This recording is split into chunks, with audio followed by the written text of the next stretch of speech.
Welcome to the Somerset PE and School Sport Conference 2014, organised by SASP, looking to educate and develop PE specialists and head teachers around the use of the sport premium funding. Over 80 schools are attending the day, looking at the development of professionals to enhance the impact and inspire young people within sport.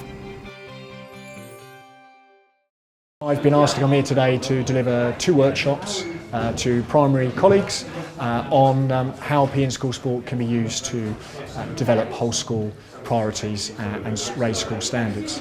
And it just gives primary subject coordinators the opportunity to think a little bit differently about how they can use PE and school sport to have an impact on those wider educational outcomes and areas of work. And hopefully from the sessions today, they've been inspired to go back and champion PE and school sport even further, so that the use of the sport premium funding is utilised to its best effect, and at the end of the day all young people in their school is having an impact on them. I've come here to the PE conference to learn a lot about the theory of what we need to sort of implement over the next few years, but also to get some practical advice, practical tips on how to implement the theoretical ideas. And the workshop that I just attended was by the Youth Sport Trust, and it sort of laid out what the sort of theory behind everything we're going to have to do over the next few years. So they were talking about the kind of pedagogy that teachers use to teach children, but it also gave us some practical ideas on how to use our teaching of PE to help across all the subjects, so literacy and numeracy, but any subject that we teach. An earlier workshop was all about the curriculum and how that's going to pan out over the next couple of years, the changes to the curriculum most importantly, the sort of focus of the new government on raising achievement, and how teachers are sort of empowered to really make a difference to the children that they teach. That's been a major focus for today.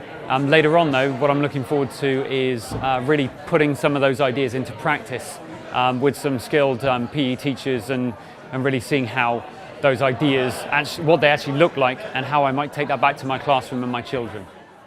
Some of the key messages about assessing without levels will be that it's a focus on key skills, key concepts and knowledge, and the key behaviours in terms of physical behaviours around attitudes and around healthy active lifestyles that we want to see in PE. It's been stripped right back, that remains the focus, so less content but in greater depth. These are the key skills, the key knowledge and concepts, the key behaviours that we need to see children attain to progress from one key stage to another.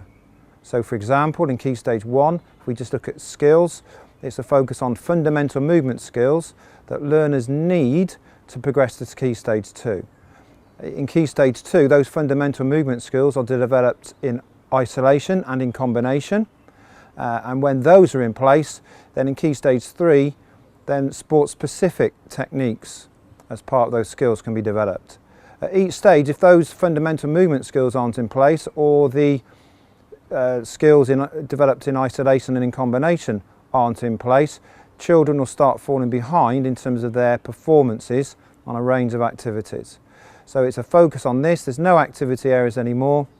It frees teachers up. It gives them lots of flexibility in their approach to planning a curriculum that really does meet learners' needs. So levels are going, and it's progress towards these key skills, key knowledge and concepts that we will be measuring. And we can quantify that in terms of qualitative information, building up information over time around standards. So no tick boxes, no I can statements, because this needs to be built up over time. And then we can quantify in terms of the quantitative data, percentages, the amount of children that are on track to meet our end of key stage targets. That in a nutshell is assessing without levels. There's far more to it than that. My name's Andy FRAPWELL, good night. It really can't be any more than a flyby. So we're going to fly by the topography in terms of assessing without levels, and we're going to share, or I'm going to share some of the key messages with you. One or two we might fly down a little bit closer, but we're not going to get into it in terms of the depth that we really need to understand this. So I'm going to give you key messages, start from what you know and what you're good at, and then move into some of the changes, some real paradigm shift changes that we've been required to make the way we look at this new curriculum. And I liken it really to, my mother is a Roman Catholic. She brought all of us up Catholics, but I'm now lapsed. But, and it's almost trying to say to my mum, in 25 minutes, I'm going to convert you to the Islamic faith. That's how difficult it is. We've got a whole generation of teachers that have only known assessing with levels, and the government now has revoked the use of levels in its legislation and said there are no more levels. So please don't expect to deepen your understanding in terms of the rationale and the theory and research behind this in 25 minutes. We'll headline stuff, but the Association for PE, who I'm representing today, we do run courses where these key messages will be, can be engaged with, and your understanding deepen over the course of a day. There is a book, so each subject association is working closely with the government, and the government have asked the subject associations to produce guidance. The Association for Physical Education are producing their guidance in the form of a book called Assessing Without Levels, and that should that should be out. I laugh because I'm authoring it and I'm struggling to complete the book, but that should be out in July. And I only do that because I'm looking at the person that is cracking the whip. The two sub-themes really that the government really has been relentless in its pursuit of this notion of inclusion. Pupil premium is part of its commitment to that, and this change in curriculum is part of ensuring a more inclusive approach. But I do want to share, when we go through the key messages, about a more inclusive approach can lead to more progression and therefore higher standards. So, if we follow this particular, those are my three children, by the way. Elliot on the left, Martha on the right, Louis in the middle. Martha is the middle child, and there's a book came out called Martha in the Middle, and she just takes great delight in sharing how bad parents that we are, in doing all the things that are say in this book that she so say gets missed out. But let's ground this. Look, everything that we do today and all the changes that are being made are so that we have improved outcomes for children. The people that make it happen is you. So I've got a vested interest today that if my children in your school, that you go back a little bit enlightened or motivated, inspired to read further about the subject or to enroll on an half-piece course. Enough selling. But look, if we followed this particular narrative, in November 2010, the government white paper came out. Everything that is mentioned in there is happening now. Everything. Comprehensive review of assessment, including early years foundation stage, a review of the national curriculum, which previously was secondary first. When secondary was sorted, then brought in primary. Unfortunately, the primary curriculum never made the final reading of the bill when the general election was announced, and so primary, you've been working on a curriculum from 1999. I understand that majority of the audience is primary, and I did hear there's some middle schools. Is there any middle schools? Can I just have a show of hands, middle schools? And are there any secondaries in here at all? So it's primary and middle, so I will give some examples into Key Stage 3 for the people that are here. So comprehensive review of curriculum and assessment, consideration of dance being compulsory, outdoor and adventurous activities in the curriculum. All of that was signposted there. The notion of competition, an emphasis on competition. We are a public service, and whether we like it or not, as a public service, we kind of follow the whims of the government. But for me, competition has never left PE. We're having an emphasis on it, okay, an educated emphasis on it. And we can, I think Sue touched on that in her workshop. So this is the first of the key messages, really. As Adrian Mole wrote in his diaries, to keep on measuring something doesn't necessarily make it grow. Okay, just seeing who is actually listening. We don't fatten a pig for market by constantly weighing it. There has been an obsession in this country to convert every bit of progress a learner makes into a number or grade, ever since the advent of levels. And in 1999, physical education was the last subject to come on board with an attainment target that was framed in the form of level descriptors. Since then, it really has gone from the sublime to the ridiculous. Not as much, I don't think, in primary or maybe middle, but certainly into secondary. Even in primary, with assessing pupils' progress, we focus all our energies really on grading. So I'm a chair of governors at a primary school in Worcestershire, and I sit in APP meetings, and all the discussion is about formulating a grade and ensuring that's standardised. And I will talk about the change really in a minute. So all the government is saying, it's your assessment day to day, ongoing in the lesson. You teach what you see. If a child is having a problem, you're going to come in and diagnose that, ask them, what problem. They might not have heard it, they might be upset emotionally.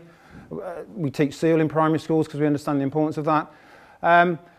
And you feed back, or you adapt the task so that learner can progress. So assessment for learning is what leads to greater progress being made. And so the first key message is that the government is saying, let's focus on building assessment for learning strategies. When we did that, there was loads of ideas came up. 2 stars and a wish was something that came through from primary, and lots of secondaries use that kind of approach.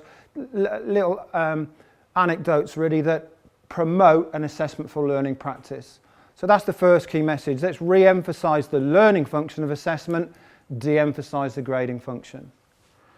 So nothing that is not already in your practice, but let's just really look to constantly develop that, constantly use it to evolve practice.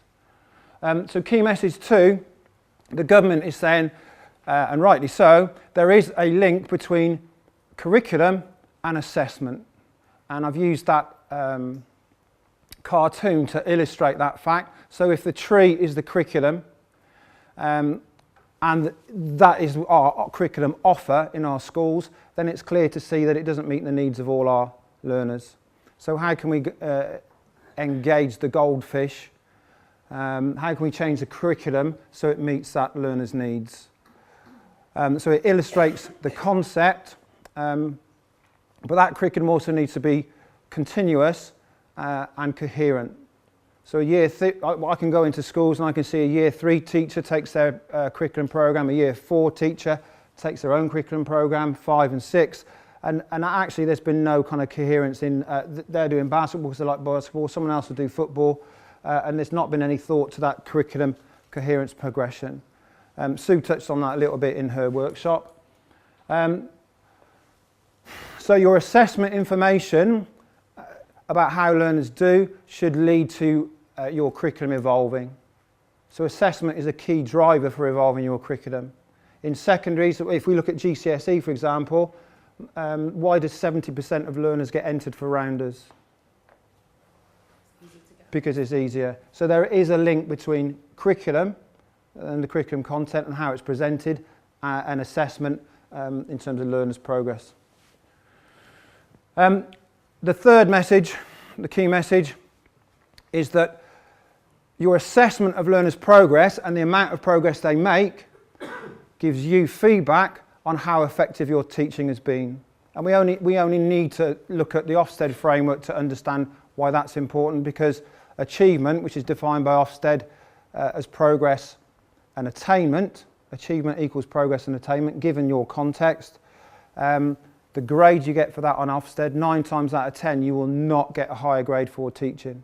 So if that's RI or a 2, then your teaching is only an RI or a 2. Ofsted made comment that they've seen some outstanding teaching, but it's not yet consistent enough over time for you to be graded outstanding and for that to have had an impact on achievement, i.e. children's progress and attainment. So this bit I can go over really, really quickly because all subjects have now got a purpose and an aim.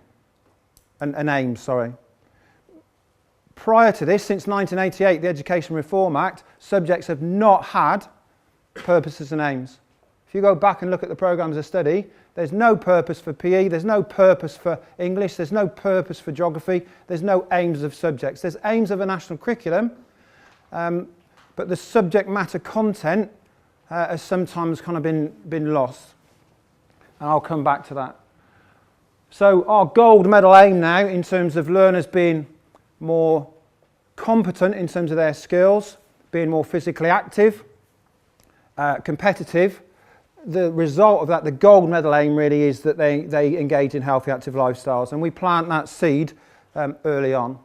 And so at primary, certainly at reception and into Key Stage 1, a love of learning in physical education, a love of physical activity, is key to future engagement in healthy active lifestyles. I know Sue did stuff about the key words in the purpose statement and looked to ensure that your curriculum maps to that. So, look, if we've got a new aim, healthy active lifestyles, and we've got a new attainment target, an attainment target that previously was in the form of 8 levels and an exceptional performance level, if that attainment target and the curriculum program of study has changed, then what and how we deliver has to change, and then what and how we assess has to change. So we've got a new program of study, we've got new aims and a new attainment target. Totally different to before. So if those aims and the attainment target get us to look at different things, then what and how we measure have to change. Has to. And I illustrate that with a picture, i.e. what we understand about physical education, the subject hasn't changed. All the research over the last 50 years which has converged our understanding of what it is to be physically educated in this body of knowledge we call physical education, that hasn't changed. The picture has just moved onto its side. What has changed is what we're going to measure from that picture, if that makes sense. So previously we've measured the frog. Now we're being asked to look for and measure the horse. So the information we gather will give us a picture of the horse, whereas previously it gave us a picture of a frog.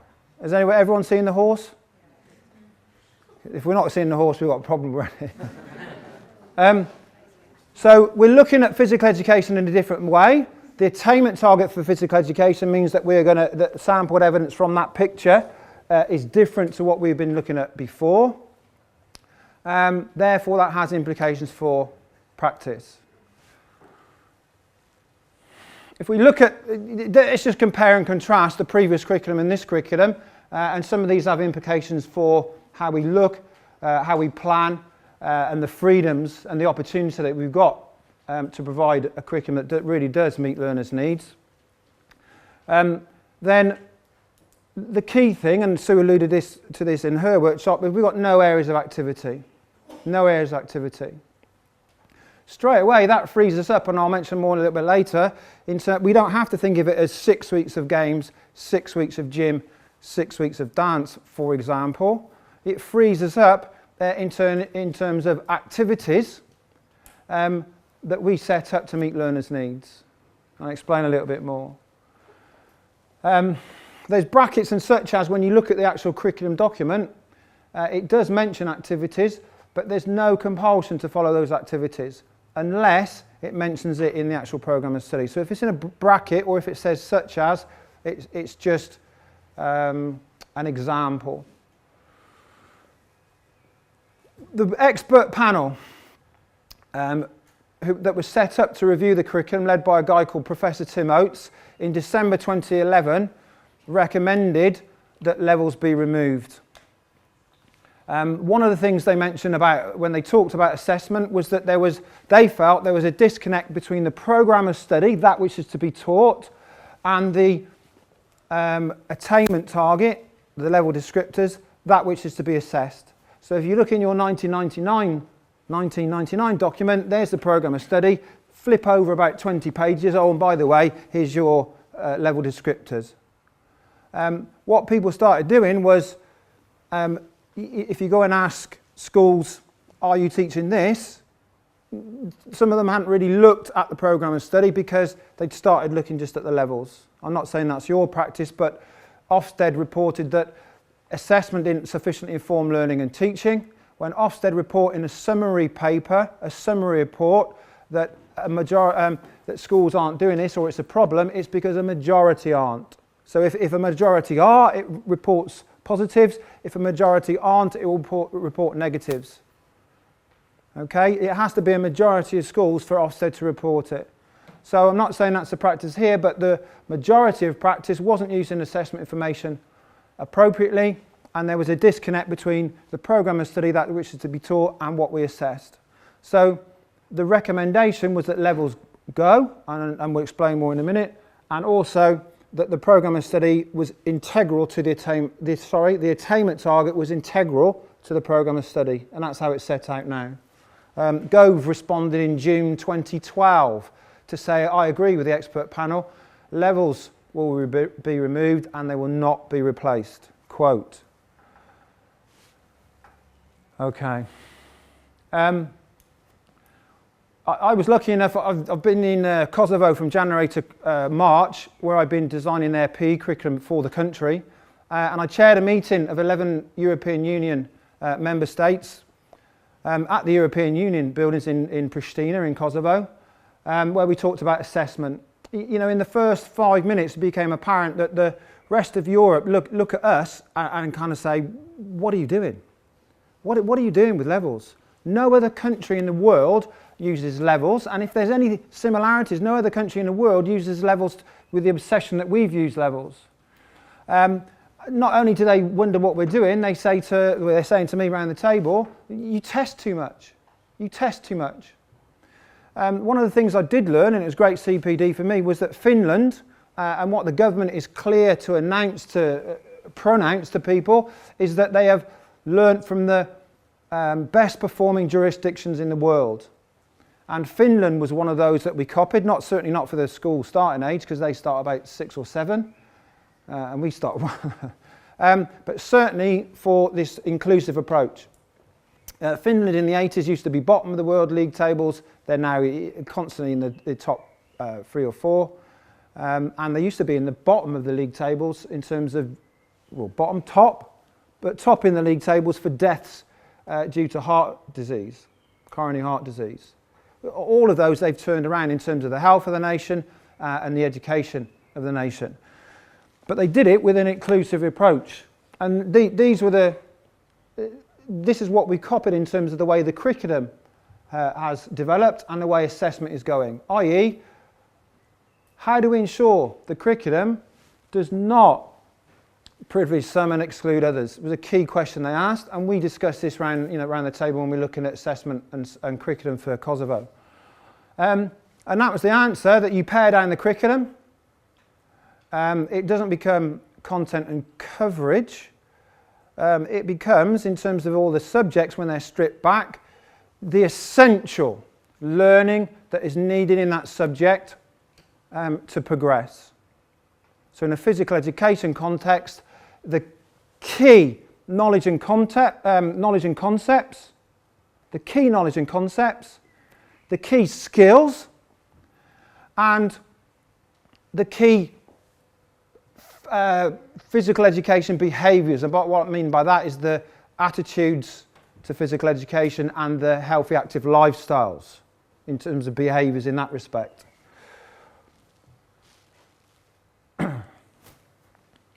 So I've just used Key Stage 1 to illustrate this, and Sue, you put this up in the curriculum slide.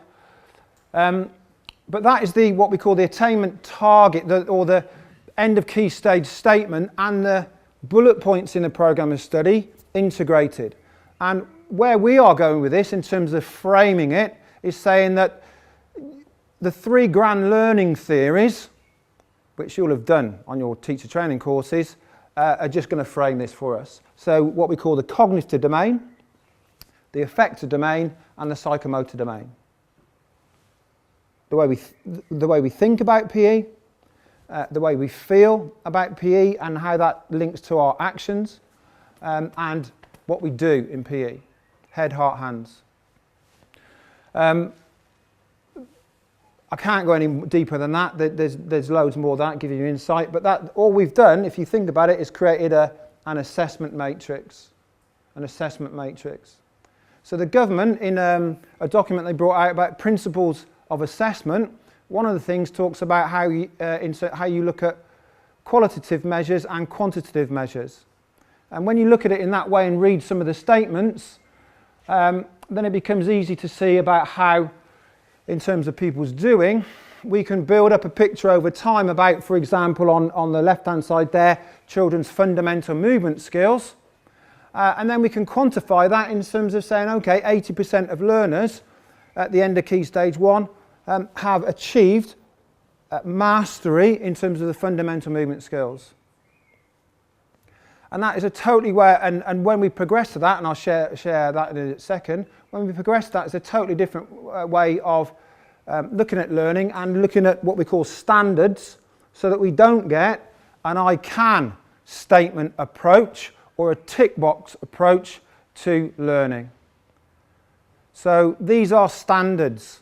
These are standards. These are meaty standards that need to be built up over time. Not I can or I can't, and not tick yes or no. Since 2012, you have all followed the teacher's standards, and those of you who've gone through PGC courses, you keep a portfolio of professional development, and you evidence your progress towards that standard. And if you're working on standard 6, which is assessment, many of you, given your own context, will be developing different bits of evidence that demonstrate your improvement, but also collectively, at the end of the year, depending on where that review point is, prove that you've met that standard. So it's something that has to be built up over time. It's not ticking a box in a lesson or ticking a box after a unit. It's something that's built up over time. It's a chunky standard, and no one ever levels you for that standard. You progress given your own context at the time. All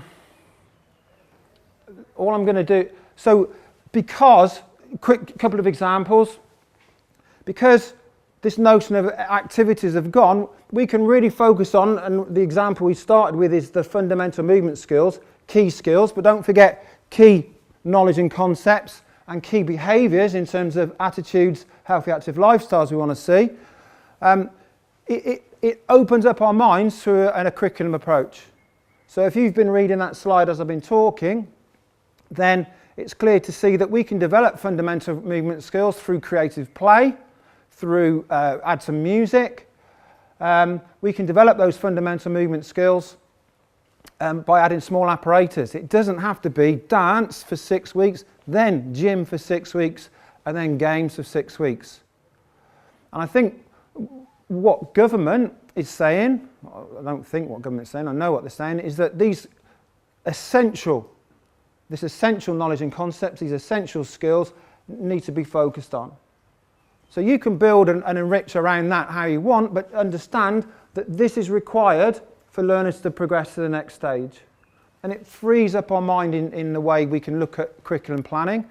And I think also for most of you are here because you've got an interest or you've been told that you're a primary coordinator for PE. But when you go back, there will be people that hate teaching PE. People that have gone through a system where you're saying this is how you teach gymnastics, you've got to get this right, you've got to have a warm-up weight on hand, small apparatus and build it up over the unit and so on. And sometimes people have lost sight of the fact that actually that gymnastics vehicle is developing these fundamental movement skills. And that's why a few years ago we had fundamental movement programs brought out, because this was being neglected.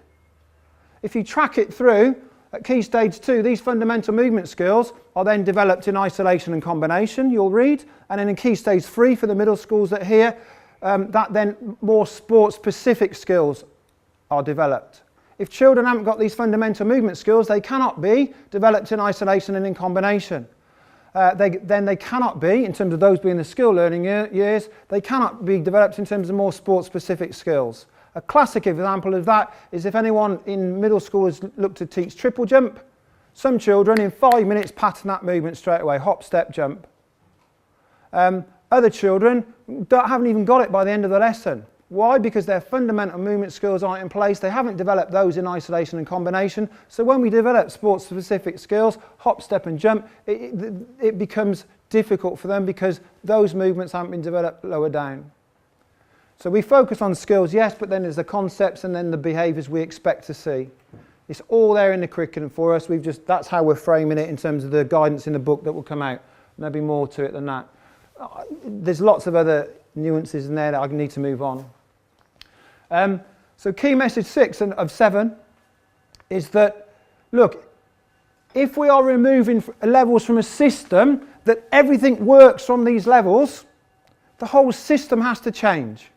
And I've been running these courses, well, since last summer, where we worked with 23 schools in a pilot, but also before Christmas, where these documents weren't in place. And I had a head teacher at one of them who had an interest in PE, but came along to a primary course. I said, Andy, I will not believe that levels are going until you show me the documentation. And part of the blockers, I think, Sue, you alluded to this in your workshop, that part of the blockers in the system are head teachers that just cannot vision the future without levels. And this is in all subjects. Levels are going in all subjects. So if that wasn't clear to you, let me just say that. Levels are gone in all subjects. So these are the documentation that I'm going to refer to. This is Statutory Instrument 2232. These were released in March, and that National Association of Head Teacher document was released on the 19th of February. So what's the messages from these in terms of the system-wide change? 2232 basically was laid before Parliament on the 5th of September 2013, and it became law in 11th of September 2013 with effect from the 1st of September 2014 for all maintained schools. Okay, new programme of study, no levels. Do any of the middle schools go up to end of Key Stage 3? At Year 9? Oh, sorry. Any of the middle school, do you go to Year 9 at all? No, sorry, Year 8. Year 8, so there's no Year 9s here then. Okay, when I asked secondary schools this, the head teachers haven't even told them. This went out to head teachers through local authorities, and the PE teachers in the school don't even know that this missive came out. This is the blockage in the system in terms of head teachers. So the National Association of Head Teachers brought out guidance on the 19th of February. You know, the Daily Mail reported this as, schools can carry on using levels. I'm sure other papers reported like that, but they really skewed the messages that came out of the report. There's about 30 proposals made by the National Association of Head Teachers, easy for me to say. Proposal 18 I've reproduced in full. And there's a clear message there to its members, head teachers, that you cannot carry on using levels, even though a lot of head teachers are saying, well, we will. The last SATS test will be next year, 2015. That's why Maths, English and Science programme of study are draft and will come on board next year. As soon as that comes on board, the new test, the new national test, will be 2016, Key Stage 2. So that'll be 2016. As a Council for Subject Associations, AFPE are represented for all subjects, and the important thing that we're saying is that if you go back into school and an English teacher or someone else has gone out on a course, it has to be a consistent message. We are agreed that we are not promoting in any way, shape or form anything that reproduces a levelling system, and that we're going to look at this notion of gathering evidence through portfolios. Real quick bit about that at the end.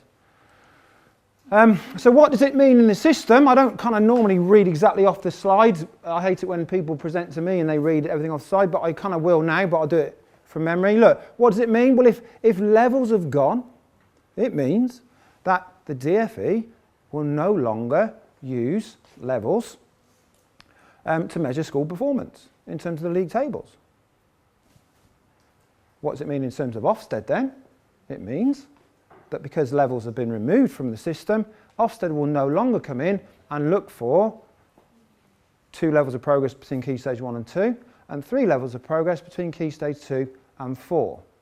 So your head teachers can carry on insisting, well, we'll carry on using levels, but Ofsted will not take a blind bit of notice of that progress data. Why? Because there's a new curriculum and a new attainment target, and obviously today we're only talking it in physical education terms. So the Progress 8 document says that schools will be measured by their performance on GCSE in 8 subjects, 5 baccalaureate and 3 arts, and the primary school assessment and accountability document that came out says that the test will be scored in terms of deciles, so 1 to 10, but there will be no centiles. And it's a direct reference to the use of sub-levels, because it was, as the report says, states it, and if you go on the DFE website you can access these documents. So if you just make a note of the name, then you can read it yourselves. It states that they're unreliable. CBA, can't be asked. So the two key questions we're asking ourselves really are, how are we doing? How can we do it better? So it's not about having a massive discussion for a whole lesson about what grades children are. It's saying, how are we doing? How can we do it better? If I was to teach that again, what can I do different? Are there any children falling behind? What can I do in the next unit to catch them up? To help them catch up. This was the answer, I think, your second group. You gave your second group the award-winning badge. Sue's curriculum group, someone, I can't remember, put their hand up and said, well, it's backward planning, isn't it? It's backward planning. And this is something in the States they called understanding by design, but by any other name, it's backward planning. So you start with the end in mind. So the challenge is to get every single learner to what we call this threshold target. Threshold target. That's our challenge. So it's not differential in performance and saying, oh, that child's a 2, that child's a 3, that child's a 4, and then in the next unit that child's a 2, that child's a 3, that child's a 4. It's asking the question, why is that child always a 2? And can I teach it in a way that they get and therefore make more progress? What is their gaps in their, I don't know, fundamental movement skills that we can ask them to come to extra clubs or activities at lunchtime through play that can develop those fundamental movement skills. So it becomes wrap around, but we're doing our job then in terms of why is that child left behind. My son went up to high school, and at October I went in to be told that he's a 6 for his football and he's a 3 for his gymnastics.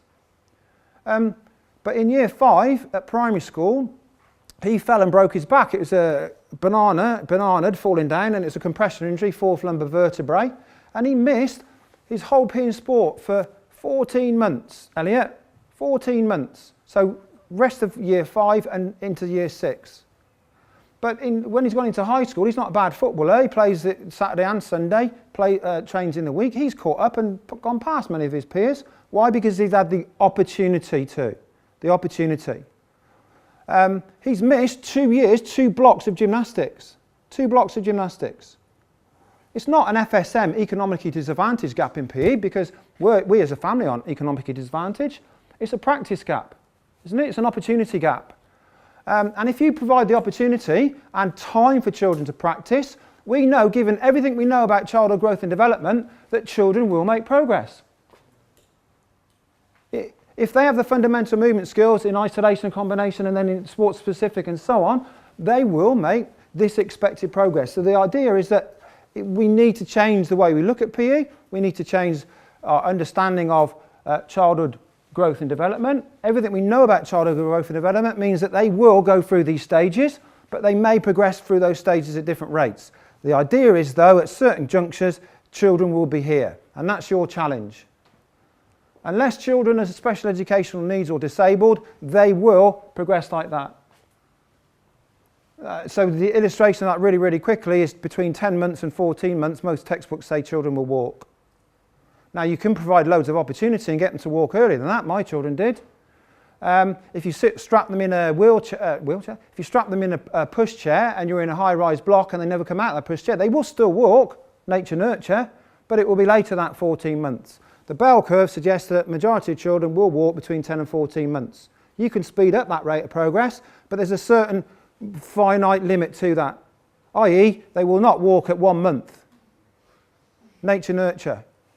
But the levels which mapped broadly brushstroke speaking to what we understand about childhood growth and development, cognitive, affective and psychomotor, were being used in a ridiculous way, setting targets. I had primary schools I've gone into, set targets at level 7.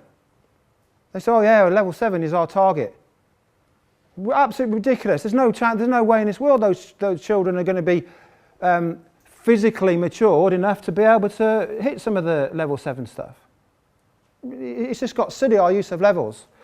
So how are we doing? How can we do it better? You know, in terms of giving a level to a child, especially if someone was in with August birthday and they're a whole year behind some of the other children, we're leveling. Oh dear, sorry. Yeah, I went off on one. you know, we're leveling, sorry, we're leveling their growth and development. It's just, okay, so let me give you the final thing then, really, is saying, look, about assessment. With all of this, it's saying, is our assessment fit for purpose? And I give the example, and this is the final thing, if that's all right, okay? I could... Quick. Okay, yeah. And that is, if you go back 15, 20 years, the National Health Service, the ambulance service, had a PSA target of every time a 999 call was being made, they had to reach the scene of accident in 15 minutes. And at the end of the year, a government minister was able to report back to Prime Minister to say 80% of all ambulances following a 999 call have reached the scene of accident within 50 minutes. Happy days. And someone in government went, yeah, but how many more people survived? And when they looked at the data, it had flatlined, so to speak. It had flatlined. No, the ambulances were getting there quicker, but no more people surviving. And isn't that the point of isn't that the aim and the purpose of National Health Service, to help people to survive, live longer? And not only that, the longevity, that it's quality. Here we go then. 80% of all your learners have made 2 levels of progress across the key stage. So what? How many more learners are engaging in healthy active lifestyles? Because isn't that our new aim? Isn't that our new aim? And when we look, since 1988, it's 25 years now, since 1988, engagement in healthy active lifestyles has flatlined at 24%. 25, 30 years. That's the legacy of our PE and sport programmes in school. We haven't made a blind bit of difference to engagement in healthy active lifestyles lifelong. And yes, that 24% is an average, so it peaks and troughs at different demographics, and the biggest dropout rate is 16 to 20 from team games. But if that really is our aim, then we need to measure what we treasure, measure what we value, rather than add a value to our measure. And we gave a value to levels that was never ever intended. Never ever intended. They've gone from the system. There's a lot more that you kind of need to know to understand how that builds, how we report progress, how we monitor progress. 25 minutes, sorry to keep you awake, 25 minutes. Those are your key messages. That was our quick flyby. Apologies for going over time. Thanks, Matt. I appreciate that. Thank you.